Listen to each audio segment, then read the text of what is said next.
We will be using 3 chords for this song. The first is E flat, G, B flat.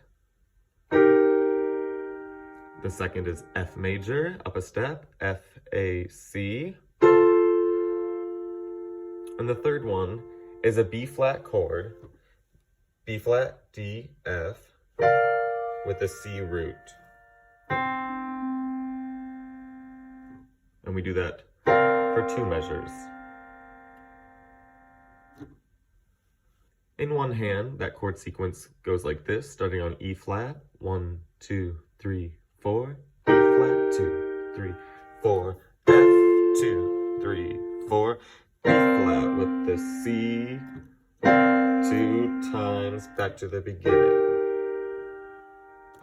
Now with 2 hands and some suggested chord inversions, we'll start on E flat again. 1, 2, 3, start on E flat, go to